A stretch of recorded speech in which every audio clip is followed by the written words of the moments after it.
ورحمة الله وبركاته. اللهم صل وسلم وبارك على سيدنا محمد أفضل الخلق وعلى أهله وسلم. أهلا بكم يا حبايبي، يا أهلا بكم يا حبايبي في قناتي وقناتكم مطبخي أحلى من حياتي. النهاردة إن شاء الله هنتكلم عن الخيار المخلل بكل أسراره وكل تكاته، وإن شاء الله تستفيدوا مني واستفيد منكم. ويا ريت يا ريت تعملوا لايك أو اشتراك في القناة. يلا بينا. دلوقتي معايا كرفس، معلقتين كرفس، معايا توم، فصين توم، معايا ميه غلياها ومبرداها علشان التخليل، معايا البرطمان بتاعي طبعا الفاضي اللي معقمه وغسلاه كذا مره، معايا على الاقل نص معلقه سكر، معايا قرنين شطه، معايا ليمونه، معايا ملح. يلا بينا على التخليل. دلوقتي يا حبايبي هحط المعلقتين الكرفس. هتقولي كرفس ليه؟ هقولك عشان الكرفس ده هيديله طعم جميل قوي وهتحسي بيه وتدعي لي ان شاء الله.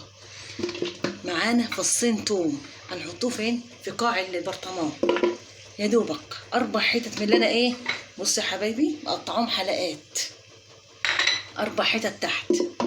اول حاجه يا حبيبتي هرص بتاع ده، ويكون الخيار يا اما وسط يا حبايبي، يا اما يا اما صغير، يا اما وسط، يا اما صغير. بسم الله الرحمن الرحيم. بالطريقه دي يا حبيبتي. بصي، واحده جنب واحده، واحده جنب واحده. ولا على فكره صحيح بعمله، بخرطه من تحت ومن فوق. ولو انت مش عاوزه تخرطيه من تحت ومن فوق وعاوزه تصبري عليه على الاقل 10 ايام في التخليل بالكزلك كده، وتدخلي تعملي فتحات 4 فتحات او 3. لو انت عندك مخلل تاني وتقولي اصبر عادي اركنه على ماكله بعدين، اهو بالكزلك كده، بالكزلك كده فتحتين او 3 بس. مش هتصبري عليه خلاص، من هنا عند العنقود بتاعه وهتشيلي الفتح، هتشيلي العنقود بتاعه ومن تحت هتشيلي. هتبقى بالطريقه دي يا حبيبتي. دي التي ليه تاكليه بسرعه، ودوقها اللي هتعمليه بالكزلك هتفتحيه كده على خفيف من الجنبه، هيغيب 10 ايام. يلا بينا بقى بالطريقه يا حبيبتي. بصي، واحده جنب واحده، واحده جنب واحده، بالطريقه دي. انا جايبه حوالي كيلو او كيلو وربع، واحده جنب واحده. بصي بقى، انا معايا شطه. اللي بيحب الشطه فيكم يحط قرن او 2، اللي ما بيحبهاش ملوش فيها قوي ممكن يحط قرن واحد. ليه بقى؟ هتديله طعم الشطه بس على خفيف جدا، يعني يحس بيها مش يحس بوجعها او لسعانها كده يا حبيبتي جوه البرطمان كده. انا عن نفسي هحط قرنين، هتبقى طعمها شطه بس على خفيف، حاجه بسيطه جدا. ودي حلاوه المخلل، يكون مشطشط سنه بسيطه. شوفي يا حبيبتي، بصي بالطريقه دي. المخلل الخيار يكون بالطريقه دي، بدل ما نعمله حلقات وما يستحملش 3 ايام وينهري منك. بصي، وما احطش فيك على فكره ما احطش معلقه، اوعي تحطي معلقه خل. الخل دايما يهري منك الحاجه، المخلات اللي هي بتبقى ممكن تنهري بسرعه، زي الخيار، زي الليمون، زي اللفت. اوعي تحطي خل نهائي بالطريقه اللي بعملها لك دي. بصوا يا حبايبي، ما شاء الله اتبقى حوالي نصين او 3 اهم على الوش اهو، هحطهم على الوش بالطريقه دي. بصي كده جالك بانت عندك، بانت عندك اهي بالطريقه دي يا حبيبتي. معانا بقى ناقص؟ معانا الميه. ودلوقتي كمان هحط على الوش توم، حوالي فص توم.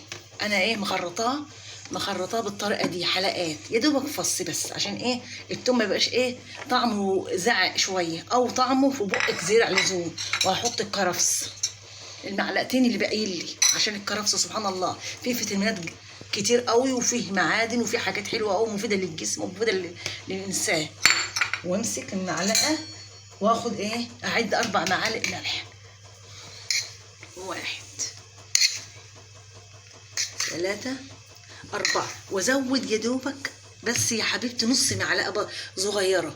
ما اعرفش الملح هيطلع مظبوط ولا مش مظبوط، وان طلع مظبوط تمام خلاص، ما طلعش مظبوط هزود كمان نص معلقه قدامك بالطريقه دي اهو يا حبيبتي. الميه دي غلياها وسبتها بردت، على ما بردت خالص وهديت بالطريقه دي هبعمل فيها اهو. اوعي تعملي والميه سخنه نزليها على المخلل هينهري منك.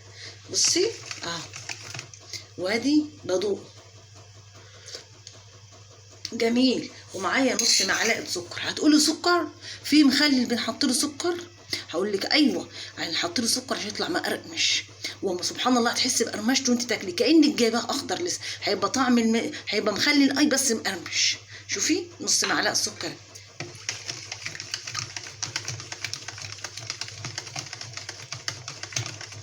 ومعانا حوالي ليمونه صغيره، لا تسكر، اللي بيحب المخلل يكون ايه مزج شويه كده يا حبيبتي.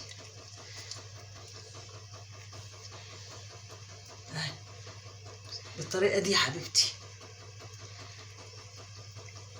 شايفاها اهي يا حبيبتي.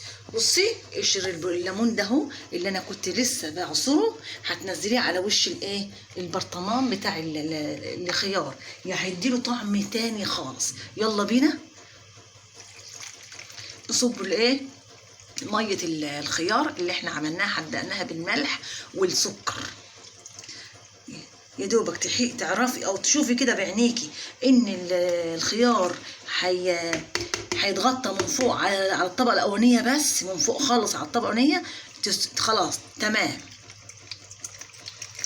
محتاج ميه لسه، هجيب له ميه من اللي انا ايه مسخناه.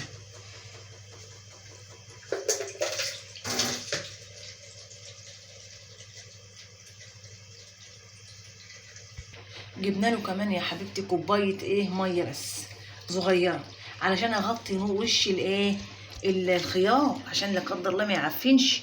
بصي بصي يا حبيبتي، هاتي الكاميرا هاتي الكاميرا يشوفوها حبايبك اخواتك البنات يشوفوها. شوفي يا حبيبتي الميه على وش المخلل بس لا اكتر ولا اقل. دلوقتي بقى احنا خلصنا تمام، هنغطي البرطمان. دلوقتي بقى يا حبيبتي، مامتي قالت لي زمان يا بنتي يا حبيبتي المخلل طول ما هو موجود في بيتك ما شاء الله نعمه وفضل، انت لو جيتي يوم لا قدر الله بصي نفسك في حاجه تجيبيها جنب الاكل، حاجه تفتح نيتك بدل ما تشتريها من الشارع ومن المحلات، هتطلعي وتاكلي. وطول ما مخللك في بيتك وملحك في بيتك ده نعمه كبيره وبيتك مستور يا حبيبه قلبي. ودلوقتي بقى تنسوش لايك والاشتراك يا حبايب قلبي في في القناه. ودلوقتي اقول لك السلام عليكم ورحمه الله وبركاته.